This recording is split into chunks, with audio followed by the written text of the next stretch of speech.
Assalamualaikum warahmatullahi wabarakatuh. Perkenalkan, saya Fathul Anas, guru Mandua Kebumen. Saya mahasiswa PPG Daljab Kementerian Agama 2025 LPTK YN Pontianak. Pada kesempatan ini, saya akan mempraktekkan video pembelajaran SKI kelas 11 dengan materi Paradigma Islam pada masa penjajahan dengan model problem based learning. Selamat menyaksikan. Assalamualaikum warahmatullahi wabarakatuh.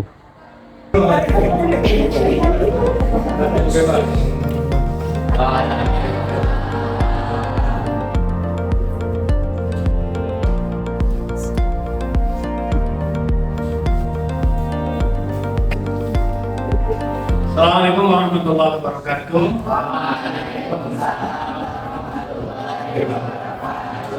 Baik, mari kita membaca basmalah dan doa sebelum belajar. Bismillahirrahmanirrahim. Raditu billahi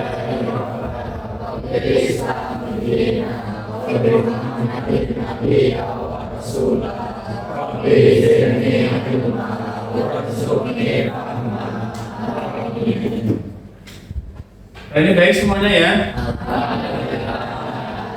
Ya, saya kelihatan bersemangat ya pada hari ini. Baik, saya absen dulu ya. Ya.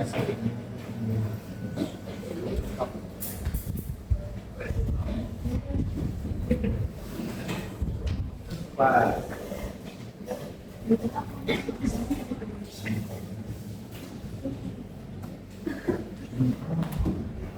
Ada setiap hari. Tapi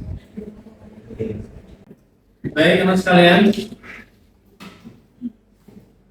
pagi ini kita akan belajar tentang materi Paradigma Islam pada masa penjajahan. Ya. Tapi sebenarnya saya ingin bertanya pada kalian, sebenarnya apa sih makna merdeka bagimu itu apa? Coba ada dari menurutmu punya nggak kita Islam punya peran merdeka atau tidak? Punya ya. Baik, nanti kita bahas dalam pembelajaran kita. Tapi sebelumnya saya ingin tahu kemampuan kalian mengenai pemahaman awal begitu ya. Saya ada retest ya. Retest ini sudah saya berikan pada Anda ya.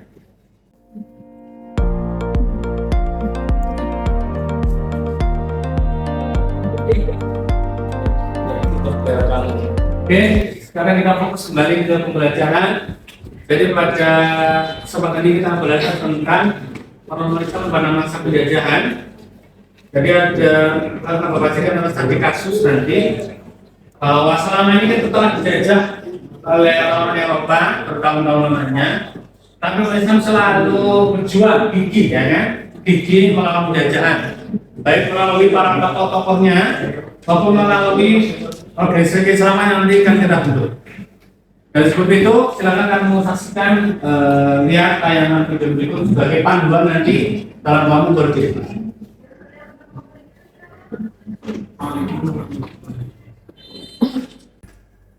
Assalamualaikum warahmatullahi wabarakatuh. Anak-anak yang hebat yang ceria, kembali bersama pembelajaran SKI bersama saya Fathul Anas SPDI. Kali ini kita belajar tentang Paradigma Islam pada masa penjajahan. Tujuan pembelajaran kita kali ini yang pertama yaitu memahami Paradigma Islam dalam perjuangan melawan penjajahan, lalu memahami semangat tokoh-tokoh muslim dalam perjuangan melawan penjajahan, juga memahami peran organisasi Islam dalam perjuangan melawan penjajahan di Indonesia. Latar belakang jajahan di Indonesia itu sangat beragam. Di antaranya yang pertama rempah-rempah dan daya tarik ekonomi. Indonesia ini adalah negara berpuluhan rempah-rempah yang diminati oleh orang-orang Eropa seperti lada, cengkeh, pala, dan kayu manis. Lalu ada motivasi 3G, gold, kekayaan, lalu glory, kejayaan, lalu gospel, penyebaran agama Islam. Berikutnya juga terkait dengan perkembangan teknologi dan pelayaran. Penemuan kompas, astronom, dan peta yang lebih akurat mempermudah navigasi. Kemudian pengembangan kapal juga mau membawa banyak muatan berlayar. Lalu cantumnya Konstantinopel oleh Turki Utsmani yang otomatis menutup jalur perdagangan rempah-rempah tradisional melalui Laut Tengah. Maka negara Eropa terdorong mencari jalur alternatif untuk mencari rempah-rempah. Selama penjajahan, umat Islam memiliki peran penting dalam melawan penjajahan di Indonesia, di mana mereka memiliki semangat perjuangan melawan penjajah, semangat keagamaan, lalu pimpinan ulama, juga organisasi Islam. Juga tidak terbatas kontribusinya pada sekedar perlawanan fisik, tapi juga dalam membangun kesadaran nasional dan juga persatuan bangsa. Mari kita jumpai para tokoh pejuang Islam yang dulu telah berjuang kemerdekaan. Kalian bisa lihat di slide ya. Ini hanya beberapa saja, mewakili beberapa saja. Cuma yang kita bahas di kurikulum kita hanya dua tokoh, yakni satu Pangeran Diponegoro, yang kedua adalah Tengku Umar. Itu yang kita akan bahas bersama-sama. Pangeran Diponegoro, saya lihat di tayangan.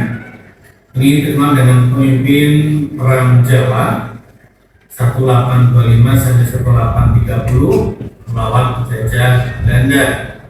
Waktu itu bahkan dinyatakan bahwa Belanda mengalami defisit atau terkuras kasnya karena perang selama 5 tahun melawan Pangeran Diponegoro.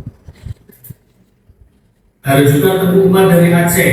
Ini pejuang yang punya siasat, yakni berpura-pura bekerjasama dengan Belanda untuk mendapatkan senjata dan informasi.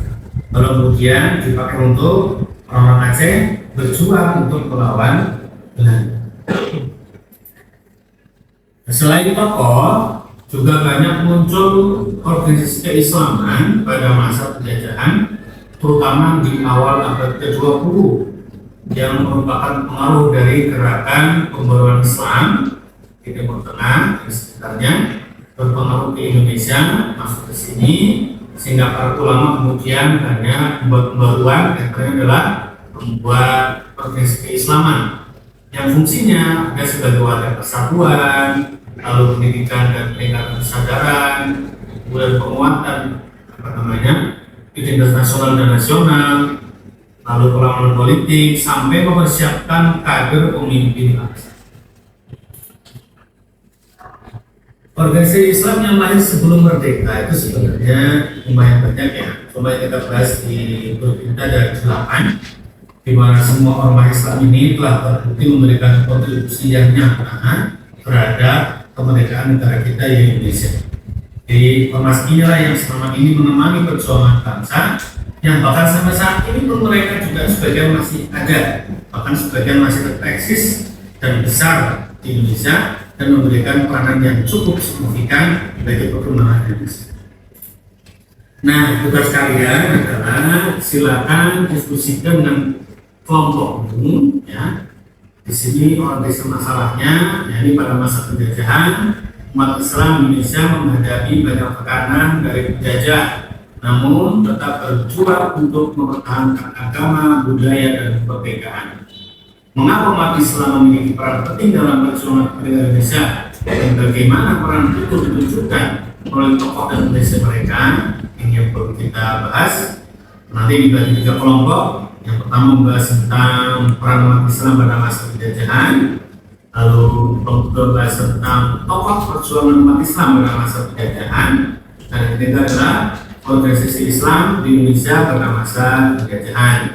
Silakan fokus, belajar dengan tenang, semoga mendapatkan keberhasilan. Amin ya rabbal alamin. Assalamualaikum warahmatullahi wabarakatuh. Baik, kita akan diskusi 3 kelompok.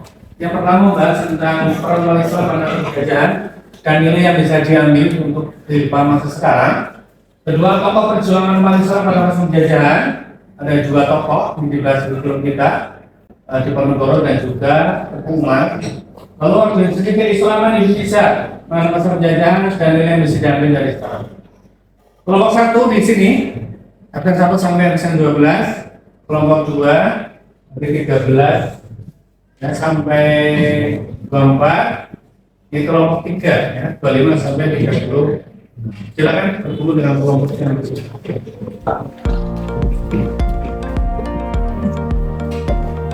Baik, ini pantulan resolusinya.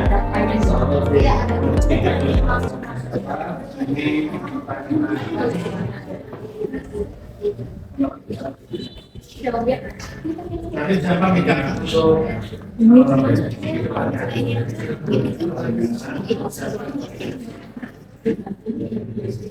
kalau kamu cari sumbernya dari buku, dari internet, YouTube, jurnal dan sebagainya, silakan.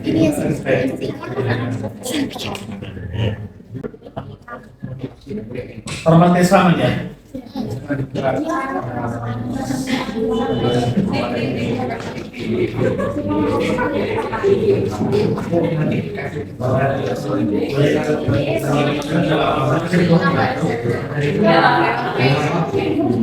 Mencari tahu dirinya, siapa sudah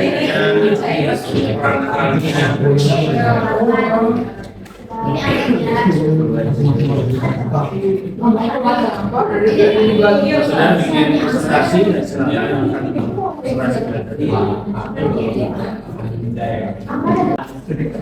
sudah ketemu jawabannya ya.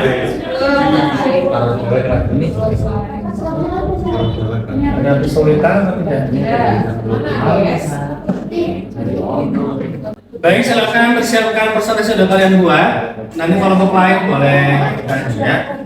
Biar urut dari kelompok 1 dulu ya. Baik, silakan kelompok 1.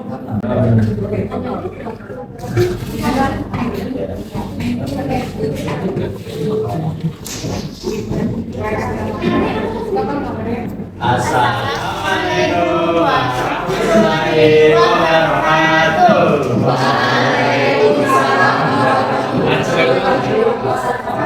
Perkenalkan, kami dari kelompok 1, saya Azalea Dan saya Fatih Ahmad Maulana yang akan menjelaskan mengenai peran umat Islam pada masa penjajahan. Penjajah di Indonesia tidak hanya membawa eksploitasi ekonomi dan ekologi, tetapi juga berbagai bentuk tekanan terhadap kehidupan sosial dan keagamaan masyarakat, termasuk umat Islam sebagai mayoritas. Di mana berbagai kebijakan dan tindakan represi diterapkan untuk melemahkan pengaruh Islam dan mengamankan kekuasaan dari penjajah. Bentuk tekanan penjajah terhadap umat Islam di Indonesia itu yang pertama ada pembatasan dan pengawasan kehidupan beragama. Masjid, pesantren, dan pertemuan keagamaan diawasi ketat oleh aparat penjajah karena dinilai sebagai pusat perlawanan. Dalam situasi tertentu, penjajah memperlakukan pembatasan terhadap pelaksanaan ibadah atau perayaan dari besar Islam yang dianggap dapat memobilisasi massa. Penjajah berusaha mempengaruhi struktur keagamaan dan menunjuk tokoh agama yang dianggap loyal kepada mereka. Nah, kemudian juga ada diskriminasi ekonomi. Nah, diskriminasi ekonomi ini biasanya penjajah itu lebih menguntungkan kepada kelompok non-muslim dan juga merugikan umat muslim lainnya. Nah, pembatasannya ini juga berupa pemilikan tanah, modal usaha, dan kesempatan ekonomi lainnya. Jadi tidak bisa bersaing secara fair gitu ya. Terus sistem pajak dan pungutan lainnya biasanya untuk masyarakat muslim itu ditinggikan. Kemudian ada pembatasan pendidikan dan intelektual. Nah, penjajah itu mengembangkan sistem pendidikannya itu enggak secara terbatas kepada umat Islam gitu ya, kan lebih kebetulan kepada umat muslim. Terus pesantren dan madrasah tradisional itu kurang mendapatkan perhatian. Jadi kayak perkembangannya itu supaya ditekan gitu ya. Terus umat Islam itu juga aksesnya terbatas dalam pendidikan yang tinggi. Korban itu tindakan kekerasan terhadap perlawanan, di mana setiap perlawanan yang dipimpin atau melibatkan umat Islam ditingkat dengan kekerasan yang berlebihan, dan tokoh-tokoh agama yang dianggap sebagai pemimpin perlawanan ditangkap, atau diasingkan ke tempat yang sangat jauh. Terus juga penjajah tidak serta melakukan pembantaian dan tindakan kejam lainnya untuk menumpas pemberontakan yang berlandaskan kesemangat keagamaan.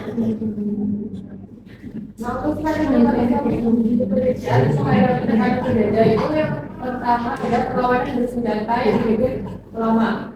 Ajaran ini seakan jihad menjadi landasan yang logis untuk melakukan perlawanan fisik terhadap penjajah yang dianggap sebagai kafir dan merusak tatanan kehidupan. Ulama karismatik menjadi pemimpin spiritual dan komandan dalam berbagai perlawanan di senjata berbagai daerah. Contohnya itu ada perang Fajri, perang Diponegoro, perang Aceh, dan pemberontakan Banten. Nah, kemudian kan ada pada saat penjajahan itu kan ada pembentukan organisasi Islam ya. Contoh organisasi Islam modern itu saat masa penjajahan itu Syarikat Islam, Muhammadiyah, terus NU. Mereka itu organisasi terus melakukan apa ya, perlawanan sama penjajah itu. Nah, organisasi ini juga mendirikan sekolah-sekolah modern yang berbasis Islam. Jadi masyarakatnya itu pendidikannya itu ditingkatkan gitu ya. Kemudian ada nilai-nilai luhur dari perjuangan umat Islam pada masa penjajahan.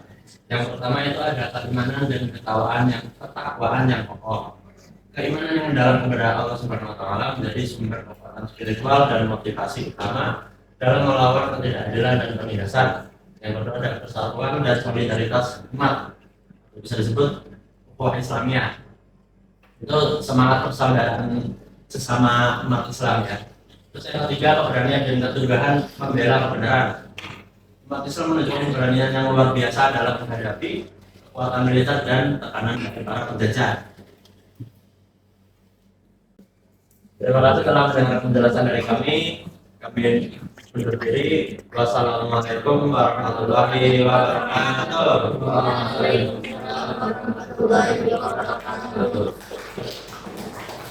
Silakan Pak Mbak. Tiga anak. Silakan. Assalamualaikum warahmatullahi wabarakatuh.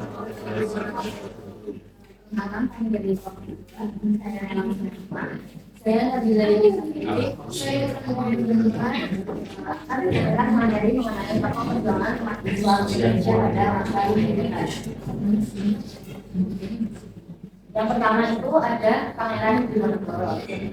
Untuk biografi Pangeran Diponegoro, nama beliau adalah Raden Mas Ontowiryo dan beliau lahir pada 11 November 1985 di Yogyakarta. Ayah beliau bernama Sultan Hamengkubuwono III dan ibunya Raden Ajeng Mangkarawati, seorang selir yang bukan permaisuri. Karena status ibunya, Pangeran Diponegoro tidak dipersiapkan secara langsung untuk menjadi raja, namun tetap mendapatkan pendidikan dan pengaruh keraton. Karakter sejak muda, Pangeran Diponegoro dikenal sebagai sosok yang cerdas dan memiliki kepedulian yang besar terhadap rakyat. Kemudian penyebab perang Diponegoro itu yang pertama campur tangan Belanda dalam urusan keraton Yogyakarta. Jadi Belanda itu terlalu ikut campur di keraton Yogyakarta sehingga menyebabkan perang Diponegoro. Kemudian pembangunan jalan yang melanggar makam leluhur di Tegalrejo. Kemudian yang ketiga beban pajak dan penindasan ekonomi terhadap rakyat. Selanjutnya strategi perang Diponegoro. Yang pertama ada perang gerilya yang terorganisir. Pasukan Diponegoro memanfaatkan kondisi geografis Jawa Tengah yang berbukit-bukit, hutan lebat dan gua-gua sebagai basis persembunyian dan perlindungan. Kemudian kepemimpinan karismatik dan persatuan umat. Karisma dan pengaruh spiritual Pangeran Diponegoro mampu menyatukan beberapa elemen masyarakat, mulai dari bangsawan, ulama hingga petani dalam satu tujuan perlawanan. Terus pembangunan basis dan benteng pertahanan. Sebelum perang pecah, Tegalrejo telah dipersiapkan sebagai basis pertahanan awal. Terus ada strategi diplomasi dan persekutuan. Pangeran Diponegoro berusaha menjalin persekutuan dengan penguasa-penguasa lokal lain yang juga memiliki sentimen anti Belanda.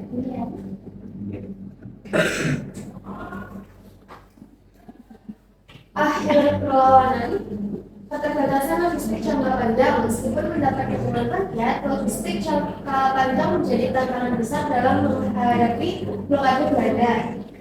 Pengkhianatan dan penangkapan. Keberhasilan Belanda menangkap Pangeran Diponegoro melalui Gunung Muslihat menjadi pukulan telak bagi perlawanan. Kelelahan dan kekurangan sumber daya. Setelah 5 tahun perang yang melelahkan, pasukan Diponegoro mulai kekurangan sumber daya dan mengalami penurunan semangat. Terus yang kedua adalah Tuku Umar. Biografi Tuku Umar. Nama lengkap Tuku Umar Johan Pahlawan. Lahir di Maulabah, Aceh Barat tahun 1844. Asal-usul berasal dari keluarga bangsawan Aceh yang memiliki tradisi perlawanan terhadap penjajah. Ayahnya Tuku Ahmad Mahmud adalah seorang ule balang atau pemimpin wilayah. Karakter sejak muda, dikenal pemberani, cerdik dan memiliki jiwa kepemimpinan yang kuat sejak usia muda. Ia tidak suka dengan kehadiran dan tindakan Belanda di Aceh. Pengalaman awal Tuku Umar adalah terlibat dalam beberapa pertempuran kecil melawan Belanda sejak usia muda, menunjukkan bakatnya dalam strategi perang. Selanjutnya ada penyebab perlawanan Teoku Umar terhadap Belanda. Yang pertama, agresi dan ekspansi kekuasaan Belanda di Aceh. Belanda secara bertahap berusaha untuk menguasai seluruh wilayah Aceh yang sebelumnya merupakan kesultanan yang berdaulat dan memiliki hubungan diplomatik dengan berbagai negara. Yang kedua, ketidakadilan dan penindasan ekonomi oleh Belanda. Belanda berusaha memonopoli perdagangan di Aceh, terutama komoditas penting seperti lada dan hasil bumi lainnya yang merugikan pedagang lokal Aceh. Yang ketiga, penghinaan terhadap agama dan tradisi Aceh. Masyarakat Aceh memiliki identitas Islam yang sangat kuat. Tindakan-tindakan Belanda yang dianggap merendahkan agama Islam memicu kemarahan umat. Strategi perlawanan Teoku Umar. Peran gerilya yang efektif di medan Aceh. Teoku Umar sangat memahami kondisi geografis Aceh yang bergunung-gunung, hutan lebat dan rawa-rawa. Ia menjadikan wilayah ini sebagai keuntungan taktis untuk melakukan serangan mendadak dan penghadaman. Yang kedua, taktik menyerang atau tipu muslihat untuk mendapatkan senjata. Tahun 1893, Teoku Umar mengambil langkah kontroversial dengan menyerah kepada Belanda beserta sejumlah besar pengikutnya. Strategi ini bertujuan untuk mendapatkan kepercayaan Belanda dan memperoleh akses ke persenjataan modern serta informasi taktis dari dalam kubu musuh. Yang ketiga, membangun benteng pertahanan dan logistik. Pasukan Teoku Umar memanfaatkan benteng-benteng alami seperti pegunungan dan hutan, serta membangun benteng-benteng pertahanan serta sederhana di lokasi-lokasi strategis. Akhir perlawanan, keterbatasan sumber daya jangka panjang. Meskipun mendapat dukungan rakyat, perlawanan jangka panjang menghadapi keterbatasan sumber daya dan amunisi, pengkhianatan dan serangan mendadak Belanda. Belanda terus berusaha mencari cara untuk melemahkan dan menganggap Teoku Umar termasuk melalui pengkhianatan dan serangan mendadak. Gugur dalam pertempuran. Teoku Umar akhirnya gugur dalam sebuah penyergapan oleh Belanda di Meulaboh pada tahun 1899. Jadi itulah materi mengenai tokoh perlawanan penjajah. Itu ada perakan yang dibentuk yang memiliki ciri-ciri masing-masing. Dalam strateginya itu, Pangeran Diponegoro terkenal dengan strategi gerilya, sedangkan Pangeran Teoku Umar terkenal dengan strategi yang tadi difungsikan supaya Belanda itu memberikan senjata baik. Bila sudah cukup, terima kasih dari kami. Wassalamualaikum warahmatullahi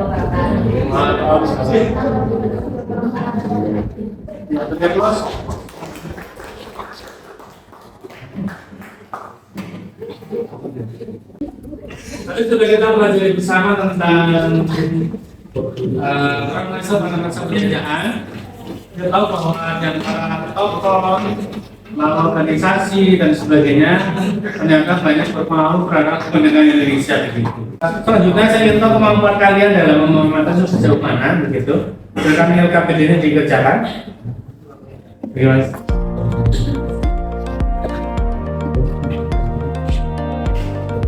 Nanti dikumpulkan ya.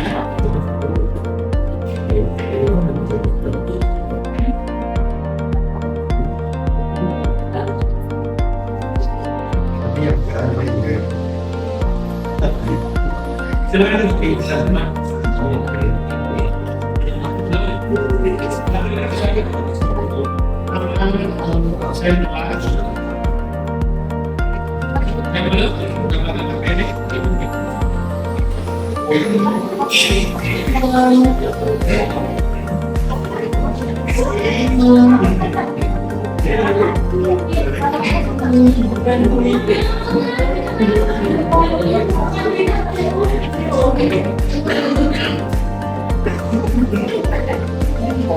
Belum? Sudah semuanya? Oke, silakan. Jangan dengan baik tutup bukunya. Iya, ya tutup bukunya. Kalau kemampuannya ya tutup bukunya, akhirnya sudah dimatikan. Betul-betul dari kalian sendiri ya.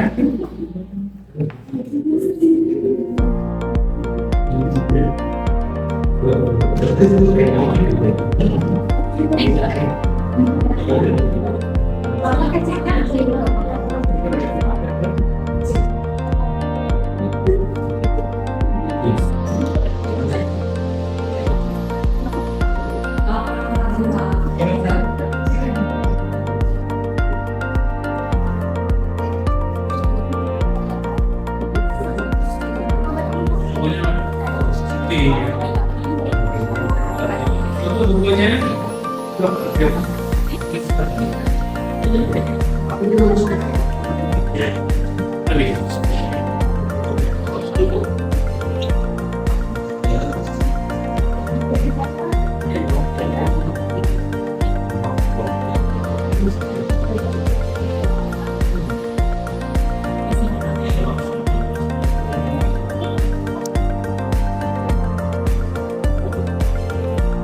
Jadi memperhatikan sekalian, tadi sudah kita belajar tentang perang nasional pada masa penjajahan, dan kita tahu bahwa ternyata kita punya peran yang penting terhadap kemerdekaan Indonesia ya. Karena sekarang kita bisa belajar meneladani semua juang mereka untuk kehidupan sekarang. Jadilah pejuang yang pantang menyerah dalam meraih cita-cita. Siap ya? Baik, demikian terima kasih atas antusiasme belajarnya. Kita bisa baca hamdalah bersama. Belajar kembali. Assalamualaikum warahmatullahi wabarakatuh.